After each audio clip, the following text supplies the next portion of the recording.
দর্শক, আপনারা সকলেই দেখেছেন সোশ্যাল মিডিয়াতে ঘুরপাক খাচ্ছে আনিশা নামক একজন পরীক্ষার্থীর, এইচএসসি পরীক্ষার্থীর করুণ দৃশ্য আপনারা সকলেই দেখেছেন।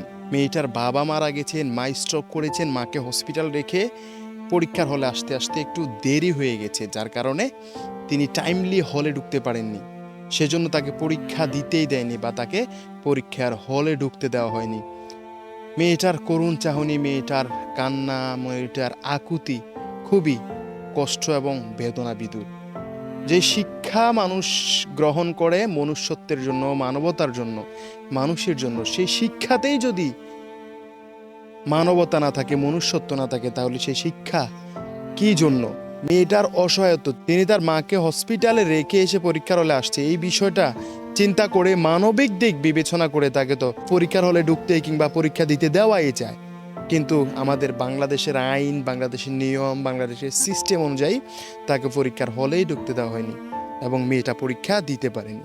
এই বিষয়টা আসলে খুবই দুঃখজনক। শিক্ষার জন্য মানুষ শিক্ষা গ্রহণ করে মনুষ্যত্বের জন্য, দয়ার জন্য, মায়ার জন্য, আর সেই শিক্ষা গ্রহণ করতে গিয়ে যদি নিষ্ঠুরতার শিকার হতে হয়, যদি এরকম আইনের শিকার হতে হয়, তাহলে শিক্ষা কিভাবে হবে? তারপরেও প্রশাসনের দৃষ্টিতে যখন সাংবাদিকের মাধ্যমে বিষয়টা গেছে, প্রশাসন নতুন করে উদ্যোগ নিয়েছে, মেয়েটাকে পরীক্ষার ব্যবস্থা করে দিবে।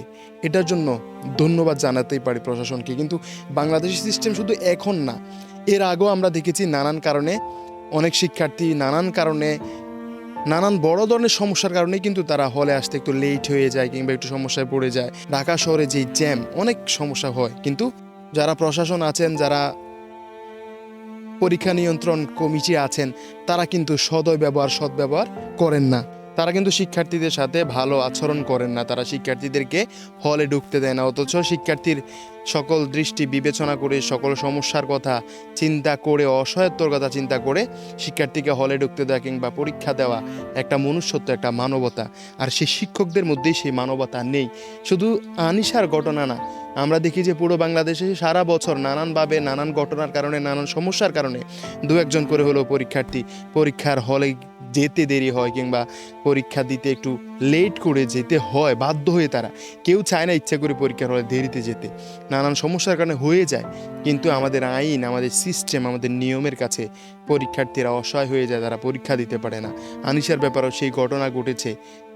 পিতাহারা মেয়ে, মার অবস্থা খারাপ, স্ট্রোক করেছে, এই কথা বিবেচনা না করে মেয়েটাকে হলে ঢুকতে দেয়নি। তার রোনাজারি, তার আহাজারি দেখে কার না মন কাঁদবে?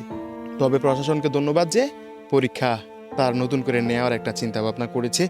আমরা চাই এই সিস্টেম, এই ধরনের কঠোরতা থেকে শিক্ষার্থীরা বেঁচে যাক, কারণ সমস্যা সবারই থাকতে পারে।